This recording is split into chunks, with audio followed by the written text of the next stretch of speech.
Assalamu alaikum, everybody. Shahida, how are you? MashaAllah. All right, Bismillah ar-Rahman ar-Rahim. Assalamu alaikum. Welcome to Isla's Teach with Tech with Sophia Jetpuri. We are here today to discuss engaging our students in this virtual world. So Sophia has a screen up right now, and she's going to tell us about that and guide us through what we have to do right now. Okay, so we are going to be, like we said, this is going to be more interactive.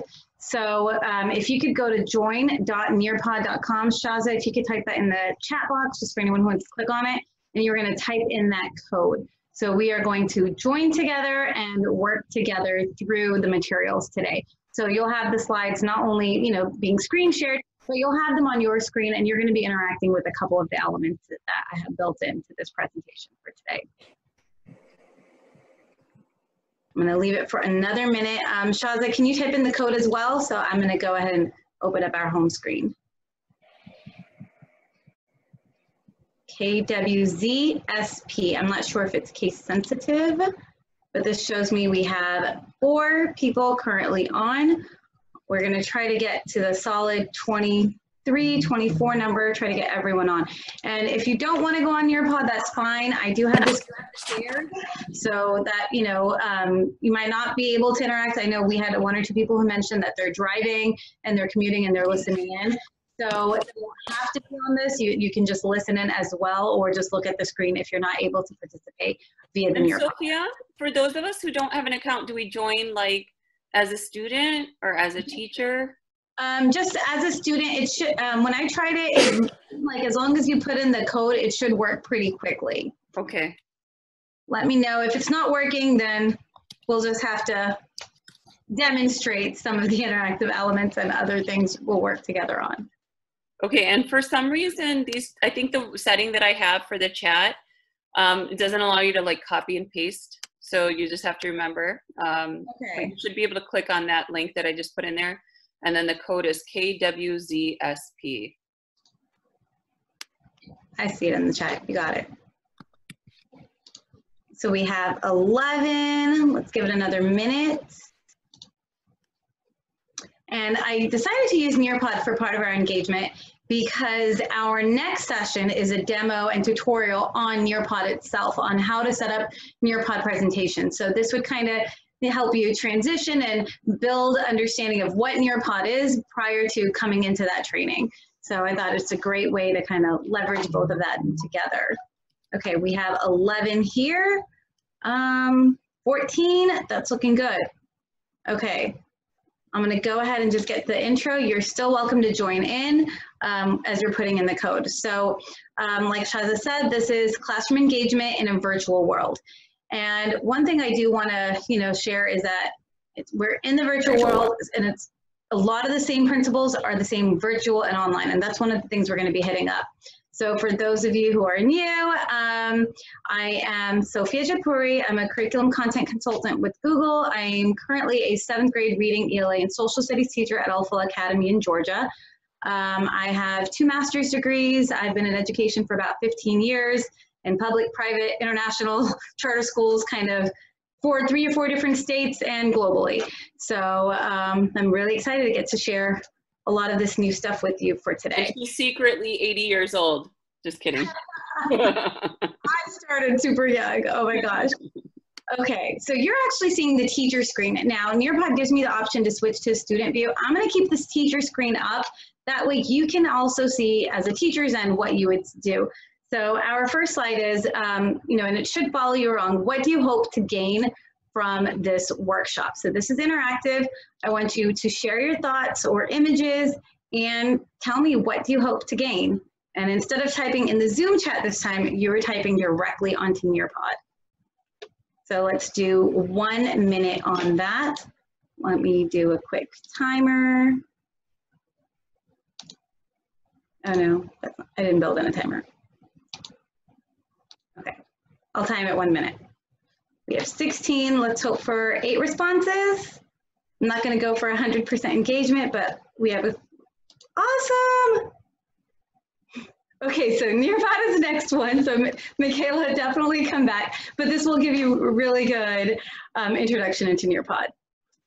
Like to be able to provide feedback as quickly as effectively as possible. Great. I got a great idea for Arabic today. It was actually a lesson I saw on Instagram for phonics, and I actually put it on my link tree like 2 minutes before we started because I thought it would work really well with Arabic. So that's gonna be excited. Okay, and okay, why Nearpod versus others? And we'll get to that a little bit more in the next session. This is just the one I chose for today, but there's a lot of other tools you can use and how can retain everything. Oh, there's a lot of information, so definitely don't feel overwhelmed by the amount. You try to choose one strategy, one technique, you know, that you feel will be beneficial to you. And there's so many different teaching styles. I don't want you to soak it all in, and that's why we have the recordings, so that once you master one, then you go back to the recording, find something else you'd like to improve on. So our objectives, we're going to first start with going through and understanding a little bit about the differences in terminology. We're going to talk about the brain-based science that gets built into your lesson planning and your engagement and design. We'll talk about how to increase novelty and contrast and meaning and emotion into your virtual classroom with the flipped model. And I wrote create blah to aha moments as you captivate your learners, especially when you're staring at screens, you know, for a very long time. You want to make sure they're away from the, oh, okay, it's another live session. And view and practice new tools and strategies to apply in the classroom. So those are some of our objectives for this evening. So virtual interaction and, you know, in collaboration, what are all of these words? You have engagement, interaction, collaborations. There's 3 different ones. So right now you have these platforms that we're using. They include a plethora of tools that are meant to encourage learner participation. Like we have whiteboards, breakout rooms, polls, text-based chat. So including them appropriately in our programs are really going to help positively impact our modern learners' experiences. So one modern learning challenge that we face is the type of engagement that these tools generate. Is it interaction or is it collaboration?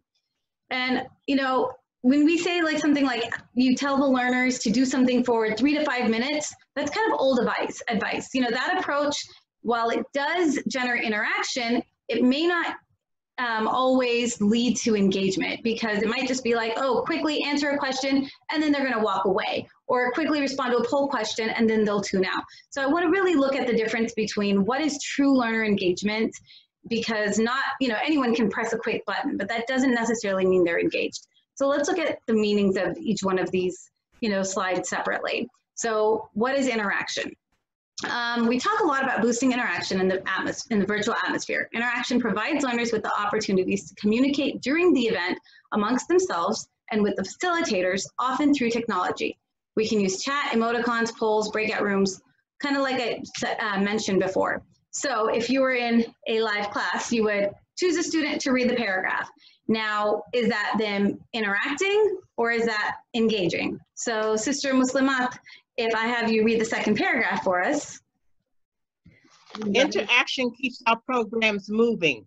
While it motivates our learners to stay awake, it doesn't mean they're learning. Including interaction is important, but isn't sufficient to generate deep learning. So having her read that, is that interaction or is that engagement? Which one would you say it is? You can type it in the chat real quick. Consensus on that. Engagement, interaction, engagement, interaction. So this is actually interaction, because you're just interacting. You're engaged for a minute because you heard me call your name, you woke up, I was like, oh, wait, my name was called, I'm here, and you interacted with the information, but you didn't necessarily deeply learn it. Okay, now we have collaboration. So in teaching, we genuinely want the collaboration. You know, we want to be able to bring our students together. We want them to learn from one another. And even as educators, you know, we're here learning from one another. We're able to collaborate, and that's how we're really deepening our own skills.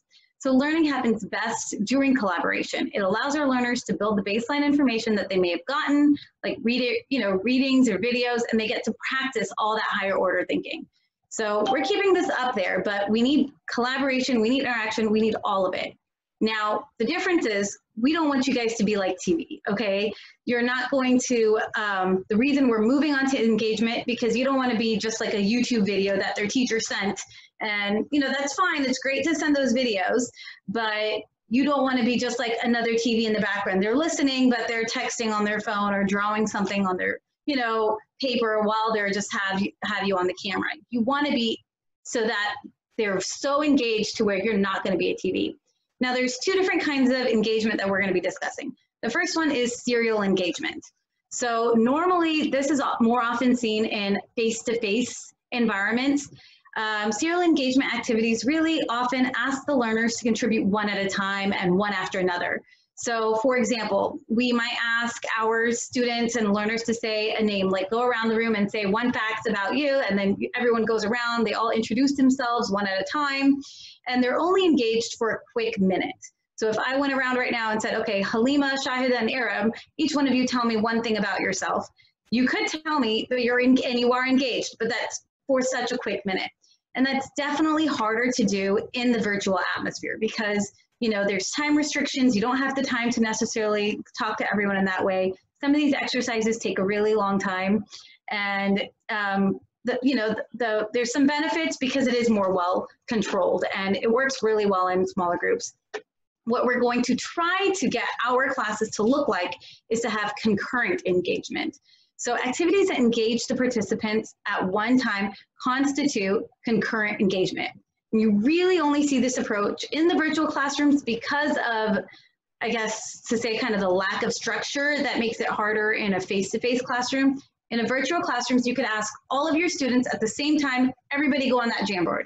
Everybody write on that Padlet or on the whiteboard that we have, you know, pick a spot, write something. And within a second, all of their information is up there. When I did that in the classroom, it'd be, okay, everybody take a Post-it and walk to the board and put your Post-it. But even then, that takes a little longer. So you're able to have everybody kind of have the same opinion, same voice. They feel very valued all together. So that engagement technique would really help you just really bring out that content a little better. So when leveraged correctly, concurrent engagement really can foster that collaboration. Like sometimes just adding more slides isn't necessarily going to be what you need. You know, you don't always need more content. Sometimes it's just coming up with the activities. And that's what we'll be going into. So what is brain-based learning? And I'm going fast because I have a lot of interactive elements here, so I want to make sure we have time for everything. But you guys are used to me going fast, so I think that's awesome. Okay, so there's 5 principles of brain-based learning. The first one, active engagement equals active brains. Okay, and I'm going to list them all, and then I should have put the slide all throughout, but I didn't, so we'll just go through them real quick, and then I'm going to go through each one. The second one is neurons that fire together, wire together.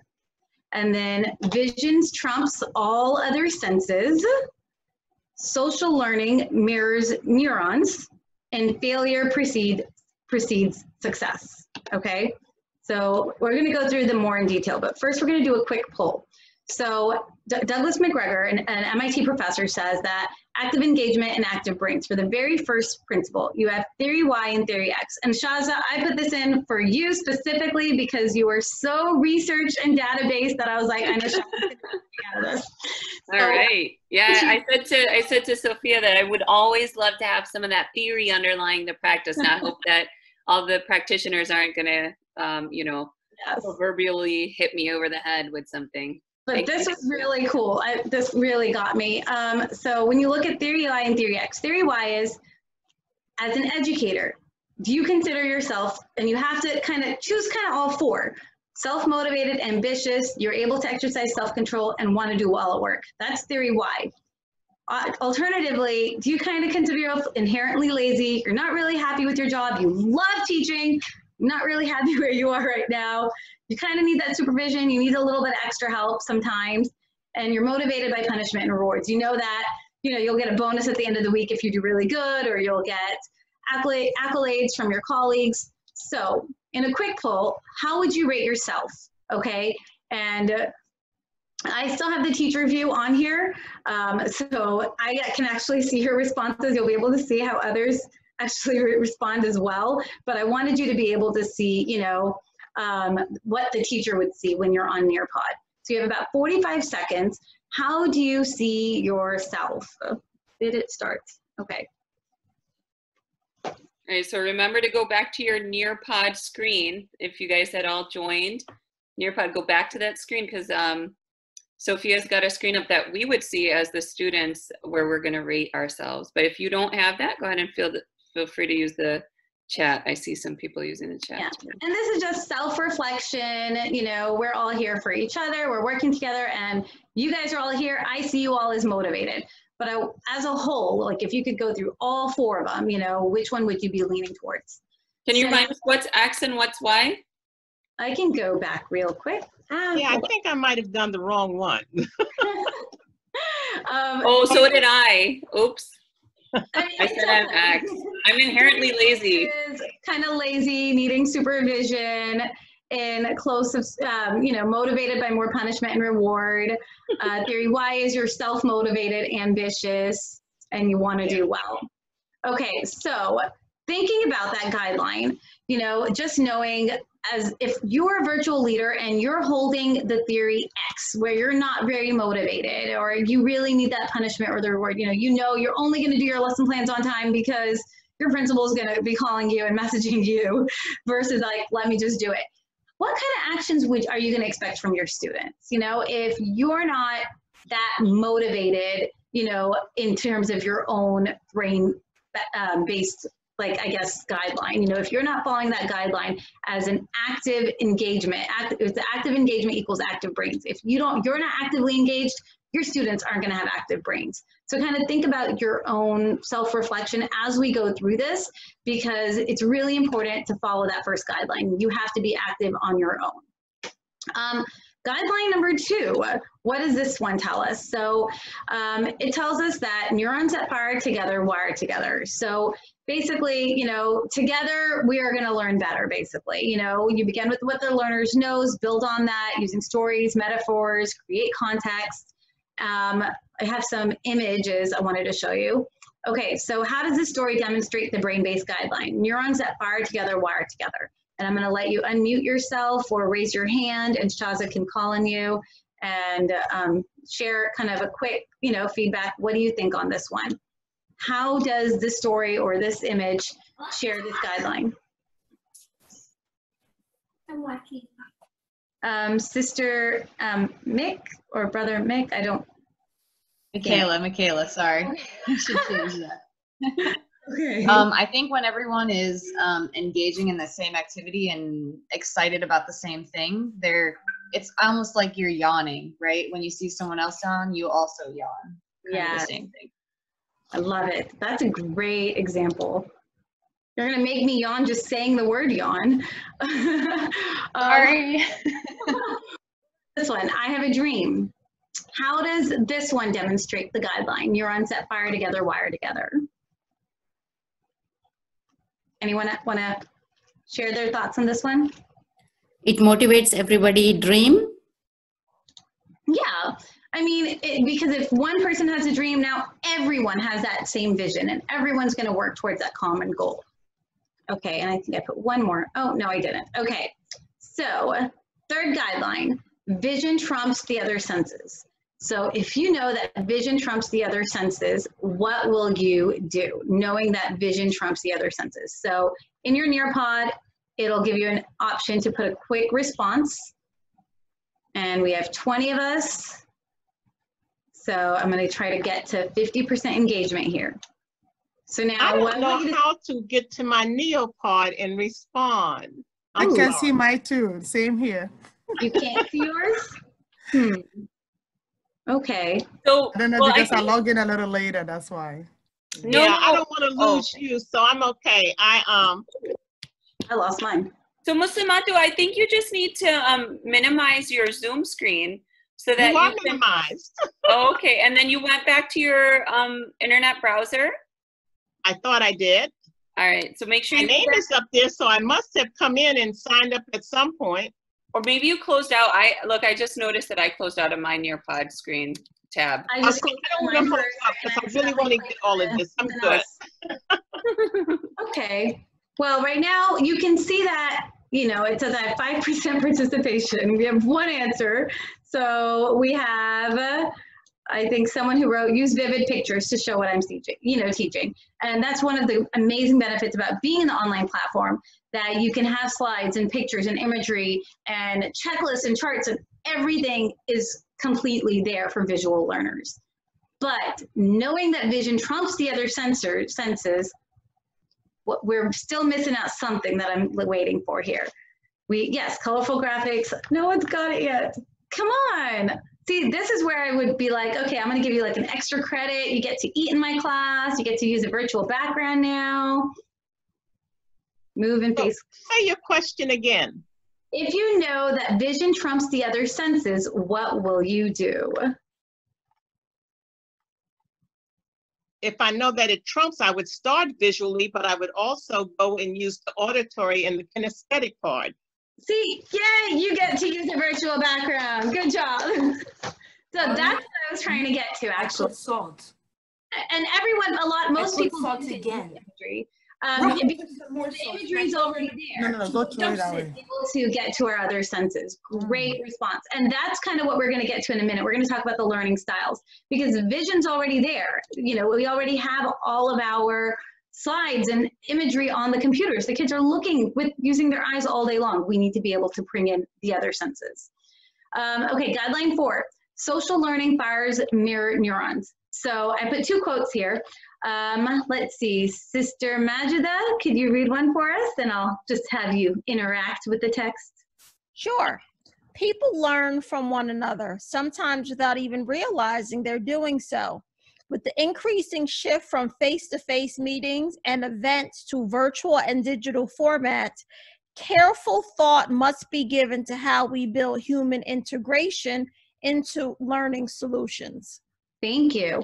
And for that, I want you to think of not only the positive, you know, in terms of trying to build engagement, but also how the minute, small little things could have negative effects also. So if I came into my Zoom meeting really last minute, hustling, not prepared, and, oh, it's okay, guys, let's just keep moving, my students might care, you know, metacognitively kind of think, oh, I can show up like that, and it's okay if I can go grab my paper, or I have to run out for the restroom because Sister Sophia had to leave for a second. So it has to be very carefully thought out, because all of that social learning, they're not in, you know, we're not humanly interacting, they're only seeing what you have on the screen. So every tiny little thing you do shows up, you know, and your students are seeing that. One more quick quote, Sister Nicole. There can be no knowledge without emotion. To the cognition of the brain must be added to the experience of the soul. And I really like that, because, you know, you know, with the experience of the soul, especially that part, you know, you have to really give them that give. You want them to feel connected and excited about being there. And when you connect their soul, you know, they're with you, they're completely engaged and they're learning, and they don't even know they're learning at that point because they're so excited about being there.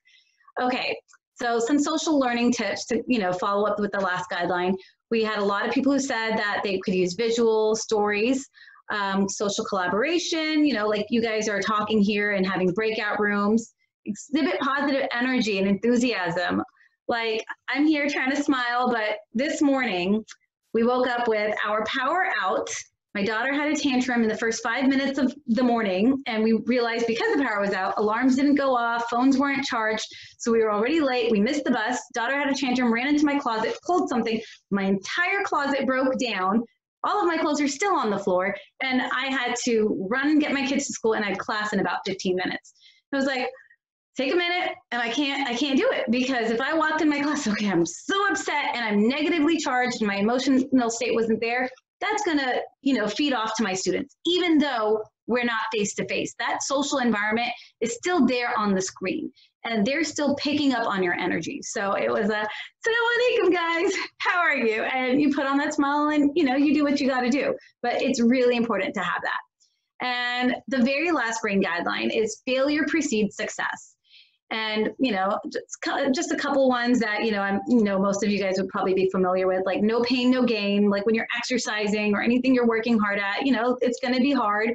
And the more you work hard at it, that's better it'll be. The Goldilocks rule, you know, like trying to find something that's perfect for you. So the first couple of attempts might not work, but the last one will. And practice makes permanent. So for that, you know, in classroom strategies, kind of review, model, reflect. Follow your actual, I guess, strategy. And we'll talk about some strategies and classroom frameworks next. Okay, so quick pop quiz. Which of the following are brain-based principles for online engagement? Use your Nearpod link and respond. And again, you're seeing the teacher view, so you'll see kind of everyone else's responses, but it is totally fine. You can give wrong responses on purpose if you want, just to see how it shows trends. It's pretty cool, and you can, it's really quick. I like the little dots a lot because it's pinpointed. So it's actually, we have 5 responses and I put 6 options on there. So you can see where different people have marked. Okay, so that was pretty cool, but I wanted to show you that. Okay, so now we'll get into our lesson framework, kind of like we discussed before. So we're moving on to a little bit of a flipped engagement classroom. And now your classroom can have, this is just one example, but this isn't the only one. In a traditional classroom, you know, engagement is very nice to have, obviously, but it is a choice, okay? Your students are there regardless. If they don't show up, I mean, that's different, but it's gonna be hard to get them back. When they're online and they have to access endless information, you know, sometimes they don't necessarily need a teacher explaining every teeny tiny step. And I am a huge, you know, person on like explicit instruction and giving very clear instruction, but sometimes for the content, it's not necessarily always necessary. So there's a couple different strategies. So you can experiment with some of the learning models that require active learning and participation for every student every day. So that could be meaning start with the activating strategy that they do on their own or together. You could do one live class together, or you could flip it, do a live class and then do the activating strategy. But break out different parts of your elements in small chunks. So I don't know what's wrong with the font here, but 10 minutes in overview and independent work. Here they could be working on their own, or here you could be doing one-on-one and hangouts or breakouts. Once a week office hours, you know, this is really something that I feel like if you give your students the opportunities to have the office hours, it'll really be able to bring you guys together and allow them to have that practice and opportunity for reteaching and extending the learning. You know, those are all, as we all know, they're hallmarks of good teaching, you know, and the same principles apply whether you're in virtual remote learning or if you're in your classroom. You're going to give your student that extra tutoring session if they ask for it, or you'll work with them and do the remediation for any assignments that they're having trouble with. So try to find some time when you can do that. One of the things I'm going to be offering for my parents this week is I'm going to do a parent session of all the parents come on in and I will walk you through every single one of your students' textbooks and things that we're using and ask me any questions you have. And most of the parents aren't necessarily all there because they're working and they have other students and other kids that they're dealing with, but it gives them that sense of collaboration, and that learning design will really help you. So it doesn't have to be this way, but the point is it could be in chunks and you can mix and match. It doesn't have to be in the same lesson plan strategy that you're used to at school. I have another model. This is the COGS model. Now this model is honestly really more used for like corporate trainings. You know, in our school we use GNAG, but I put the COGS model on here because it was built for a virtual world. It was built more for that corporate training, and I changed it up a little bit. So clarifying the objectives, you guys do that anyways, okay? Optimize creativity, provide time and space, and that's the one I really want you to think about. When, you know, you're in a virtual world, we know we're gonna be talking and talking and talking, and now they have a few minutes in the middle to do their next class, you know, to finish their work, and then they have the next class. They're not getting that time to soak it in, you know? If we're in the classroom, you do one lesson, then they work on it, and then they have the whole night to kind of reflect on it before they come the next day. But online, it goes a little bit faster. You know, they say that the walking brain encodes memories, right? But the sleeping brain consolidates it.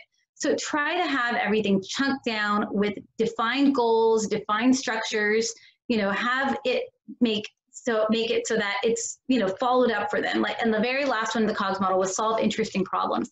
So that's the wording they had, but for our point, you know, that would be more in terms of posting questions, follow up with your students, and communicating.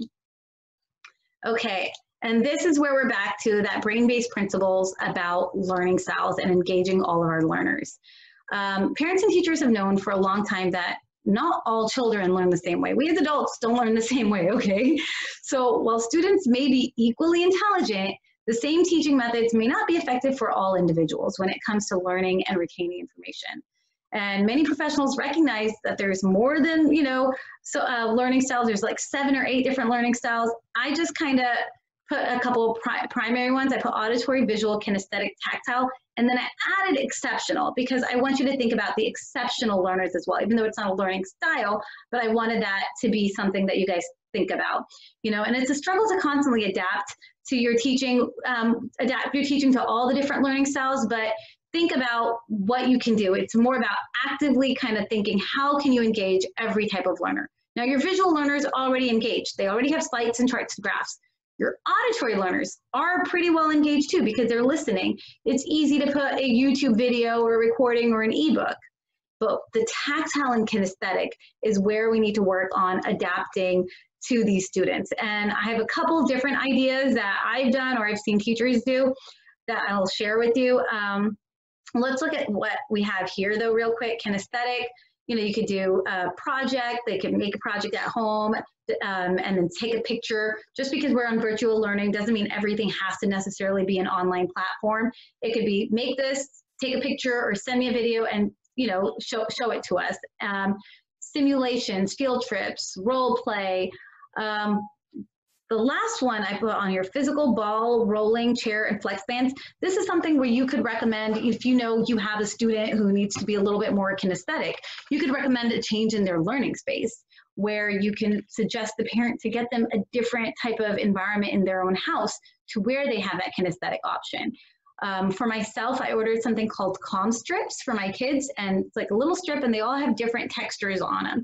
And I'm gonna attach it to my own kids' Chromebooks at home so that if they're fidgeting around, they have this. And that goes with the tactile learners, you know, that they're able to touch things. Foldables, I love foldables, I absolutely love them. And everything doesn't have to be online. You could send them a template, print it out. If they can't print it, write it out, and make it, you know, make your notes by hand, especially for those tactile learners. So every year when I start the school year, I always start with having the students do a learning inventory where I kind of understand what is their learning style. And once you know that, you can adjust and do choice boards and allow the students to kind of choose the activity that they want to do. Like as long as they get that standard, honestly, at the end of the day, whether they write it down sometimes or if they say it out loud, if it's your standard and they're getting that content down, it doesn't necessarily matter which way they do it, right? You know, knowing that brain-based guideline, we know visual learners are already going to kind of learn the best in this model. So we just really want to make sure that another thing we can do to kind of help them is to tell them, you know, make sure they're not too distracted by their environment. Make sure there's not too many colors on their screen, kind of remind the parents that there's not too many visually intense items around the rooms, posters and things that they can get distracted for. So that's something to remember for them. Let me think if there's anything else I wanted to tell you. Any questions on the learning styles before we move on? And I have 3 slides, so you can feel free to type them in the chat. And Shaza, if there's any that you want to, you know, say out loud. I like this question. Sister Hamdia asks, do you have a suggested website for the learning inventory? You broke up. I couldn't hear you. Nobody can hear you. Do you have a suggested website where you could do the learning inventory survey? I have a few Actually, I will add them to my link tree. I'm going to be sharing the link tree at the end, but I can add my learning, my own one that I use for the students. I have two different versions, one's for elementary and one's for middle, and you can adjust them and edit them how you'd like. So I'll add them to the link tree probably right at the end of this session or maybe early morning tomorrow, and that should help, inshallah. Okay, so for a visual learner, Sorry. if you're teaching, for example, the migration from Mecca to Medina, you know, you could do a quick VR or a simulation in imagery where they can see what the area and everything looks like. You know, this is going to really engage your visual learners, for example, right? Let's go to the next one. I'm going to play audio on my device.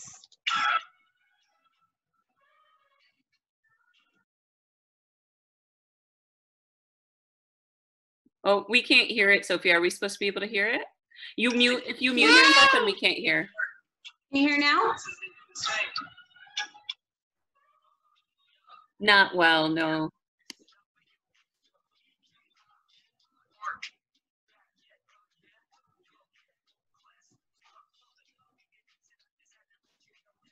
No, Sophia, unfortunately, we can't hear it. Okay, well, most of us have used vocabulary. This is just a vocabulary. Justin is the example that, you know, music and audio, things like that work really well for those audio learners. So you could build those into your slides, whether it's Nearpod or another platform. And this right here, you know, it's an online simulation that you guys could do it on your Nearpod as well. You know, shows you about electricity and charges and ions, or I'm not a science teacher, so don't have me explain the science behind it. But for a kinesthetic learner, instead of doing this visual simulation on that screen, for that kinesthetic learner, you could go tell them, go grab a balloon, rub it against your hair, rub it against this, and see what happens. So have them actually stand up, you know, encourage that exploration. I have one or two other examples, and they're not on the slides, I believe. They're just things I came up with. Okay, you can work on that in a minute, but for someone who mentioned that they had an Arabic, you know, they're trying to figure out ideas to do with Arabic. One of the ideas that I saw posted online by another educator, they had, you know, two pictures. One was a picture of a fish, and another one was a picture of a bird. And they said, student, write a sentence on bird and fish. And then the next slide was, if you decided to choose fish, you're going to stand up and do 5 jumping jacks. And then the next slide was something else. So for example, in Arabic, if you're teaching basic fruits like tarawila and tafaha, right? You could say, write a sentence for each one of the fruits. And then your next slide would be, if you chose tafaha, I want you to wiggle in your chair. And that would get your kinesthetic learner to move around a little bit more. And you could do a lot of those if-ands in any subject, right? It could be for math. Okay, decide which problem you want to do. And if you chose this one, this is what you're doing. And get them to get up and move around a little bit. For prepositions, an activity that I had so much fun doing, I taught my students how to make a paper airplane. So they made a paper airplane, and I said, stand up, throw it in your house, and tell me where it landed and write it down. And they were just running around like crazy, and they didn't think they were learning, okay? They came back and they were like, it landed under my bed, under here, and I was like, how many prepositions did you have? And every one of the lines on their paper had a preposition, because under their bed, on their table, inside their drawer, beneath their, you know, clothes. And it was a way to get them actively up and down. So you could do that with a paper airplane and have them throw that at paper airplane and say, how far did it go? And if you're doing a measuring activity, if you're doing a science activity, how fast did it go? If you're doing Islamic studies, I don't really know, but it could be, you know, write something in it, and there could be other ways. But one of the things I wanted to offer you, just because I love brainstorming curriculum and creating curriculum and content, is that if you have a specific lesson idea that you want to do, or a lesson you're stuck on and trying to figure out how to make it more engaging, feel free to shoot me an email, and I'd love to think on it and come up with ideas to make it engaging for you. And that's just like, that's fun for me, okay? Matching pairs, this is a great activity that you guys could also do. And we are moving on to now, how do you create those virtual connections? How do you make your classes engaging? Yes. I just want to interject with a few of the ideas that you've talked about, because some people had some questions. Sure, thank you. I'm not watching the chat, so I was letting. That's okay. So somebody asked about like the projects idea. It's a great idea, but it could create stress for the families, because then those need materials, and then people need to go out of their house and buy that. How are you working around that? I know that in other conversations that you and I have had, you've mentioned that you guys have like more material drop-offs and pickup times and stuff. So I mean, our school has done a material drop-off, but it was for very, just for like computers and textbooks. For my own students, they're in public school. Their teachers have them coming every 2-3 weeks. Drive up, pick up new copies, new materials, but those teachers are actually teaching from the school. So they're able to print and make copies and work over there. I have a cart outside my front door where I have students coming in, picking up laptops and books, and they're borrowing materials from me. And I know quite a few other teachers on my team are doing the same thing, because but most of all, the projects that you're doing, try to come up with basic household supplies, things that they could do with straws, string, a pillow, a laundry basket. They can make a ball with a rolled up sock, try to come up with activities that they could do like this. Like one of the games I used to do would be like around the world, and take a ball and throw it in the trash can and then come back, or a snowball. Now they might say, I don't have a ball, I don't have a, can. Okay, just get a laundry basket and get a rolled up ball of socks. So there's other household tools you could use. If it's like an active project, you're not going to say, now I want you to go get paint and markers, but there's some basic school supplies that most of the schools should have sent, or like said, you need your markers and crayons and basic supplies. Stick to those very few supplies. Try not to extend a project that would make them use poster boards and things like that. So say you can do it on a sheet of paper. It can be a mini project, but it could be something that shares the same type of end result in terms of the standards, but it doesn't need to be now we're gluing and putting glitter everywhere, because that aspect isn't going to be as necessary in an online environment. I would argue glitter is never necessary. What about signal cards? Sophia, did you already explain what that is? Forgive me if you did. No, I didn't. I think I have that coming up in another slide, but that was I was going to ask, and I completely forgot. I was going to have every one of you guys bring a little piece of paper and be like, okay, put, if you think the answer is A, raise your red card. If you think it's B, raise the yellow card. And you could have them just do little slips of paper, or for a teacher, signal cards on that say mute and great job, and you could be holding signals up too. So similarly, the students could be doing that. And I think I posted something on my Linktree, a signal card example on there as well. But that's a great one, it'll get your students to move up and down and use those hand signals. Some of the stuff that I have in this Creating Virtual Connections is pretty similar to some of the stuff we discussed last week in terms of classroom management, because some of the ideas do overlap. You want to make sure your students are socializing, because if they're excited and connecting outside of class, they're going to be engaged in class as well. They'll have those valuable interactions that will make them want to come together. So you could create that student lounge, have that dedicated virtual area in their classroom. Like I showed you my classroom, I have this website that has options for students to go, and it has a chat option on them for them, that's brain building. This will allow them to not have an area where there's rules that are too constraining, and they can be able to join that conversation. You could have them do group work.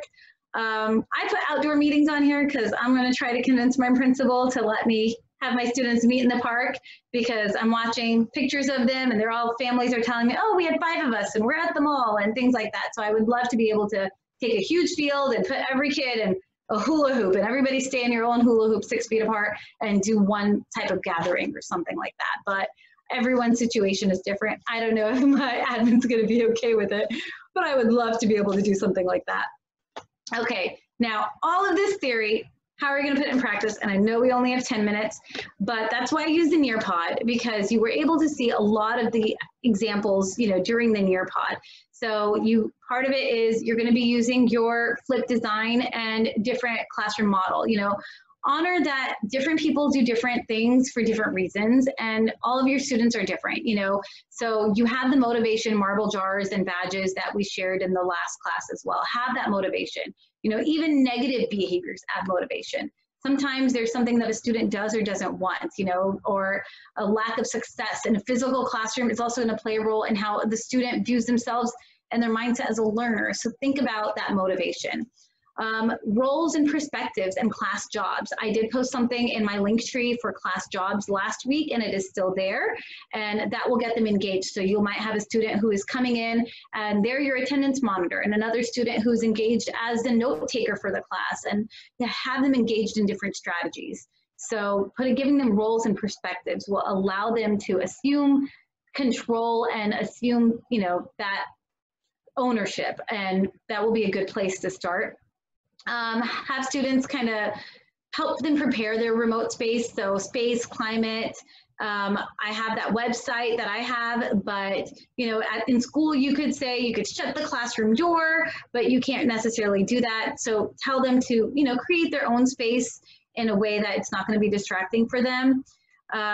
Collaboration. So like as humans, we have an innate desire and a tendency to just socialize, but we don't really get that in this environment. So try to give them the opportunities for socialization. Involve every reader person at least once a day, include them, give them equity. You know, when distance learning, you're handling sometimes a larger group of students. So try to see if you can informally keep track of their participation and be available, you know, office hours. Just make sure you're there. I read something in like the New York Times, and it was, you know, a comment that these students were complaining about they don't have the time and they're not getting the feedback right away. So try to get them that quick feedback right there, you know, like set up a hotline or set up that 10-15 minute slots. There's gamification, and this is one that I'm hoping Shaza will let me teach you guys a little bit more on, and I'm going to show it to you real quick. So I love using it, and it really gets my students involved, and I have a lot of game activities, so I'm hoping this will be a future Teach with Tech session. But you can make digital spinners. So I'm going to click the spin. Let's see if any of these people are actually here. Do we have a brother Muhammad by any chance? Nope. I'll spin again. I chose random names, honestly, because I wasn't sure who was going to show up. Well, we definitely have a Shaza, right? Oh, so I use it to choose students' names out, to keep them excited. I use it as a way at the end of lessons to motivate them and say, you know, this student gets the free virtual background. Do we have a Zainab? I kicked her out of the room. We had, it's my daughter. So I really like that games. There's rolling a dice. You can have students choose a quick number, and this would roll a dice for you. And there's so many different ways to, you know, bring in a random generator. So there's the roll a dice, and there's also like flip a coin. Outside of these, I put a Connect 4 and I think one other game on my link tree, so you'll get that at the end of class, and you can try those games in your class. And then we have a lot more, inshallah, when we do a gamification Teach with Tech, then I'll be sharing a lot more. This is an old slide. It's from our classroom management. I'm just popping it up here so you can see real quick. You know, there are those behavior incentives that, while they're classroom management techniques, they also coincide with having your students engaged. Same thing with having badges, stickers, incentives, whole class incentives. This was something that we shared prior, and it's on the link tree as well. I wanted to put the screen up. There's so many things you can do in terms of virtual toolkits, you know, chatting, polling, breakout rooms. I mean, it's endless, and there's tons of different websites. Don't get overwhelmed by trying to do everything. You know, try to engage your learners by looking at their learning styles and thinking about the brain building guidelines and the brain-based guidelines that you have, and what can you do. One of the ones I like is Box of Lies or Mystery Bag, where I tell the students, I have this one item and I want you to try to guess what the item is. So if you're in an Arabic class, have them speak in Arabic, have them ask those questions, and they have to try to guess, is it an apple or is it an orange, by speaking in Arabic. And there's just a lot you can do, so don't get overwhelmed by it, you know, and don't think that it has to be necessarily in this online way. even though there are all these online tools, you can still use your in-house, like your, old school kind of methods that we have, and have them move around and just take pictures. Try not to even do online every day like this. One day you might use quizzes, and 1 or 2 days you might do, but the very last day, you guys, go write in your notebook, do something a little different, because they need a break just like we do. I know I'm tight on time, so one of the websites I want you guys to go check out is EduProtocols. I did post a starter guide on my link tree from EduProtocols. There's some really great classroom management and engagement and content levels ideas on here. Some great fun activities that can be used for almost any subject and any grade level. I don't know if anyone's used EduProtocols before. I've used a few. I've only used the free ones because I don't have the books, and they're like $30 a book. So I was hoping to buy them at some point for myself, inshallah.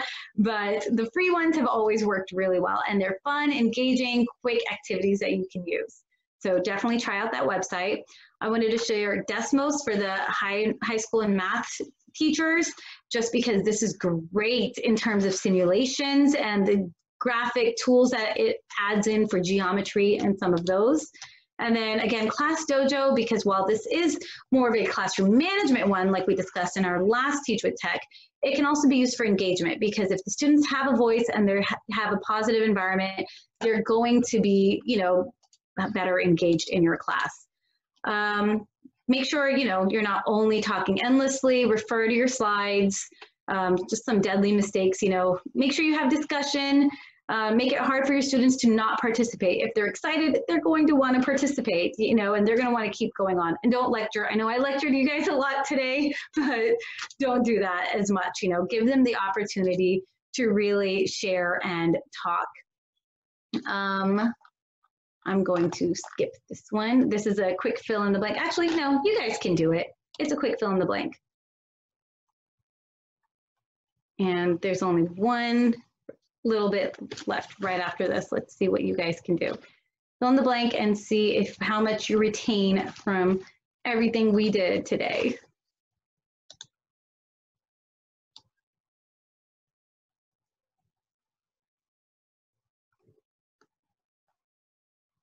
Shaz, I hope you don't mind. I'll go 2 or 3 minutes over. That's okay. I'm waiting for your response.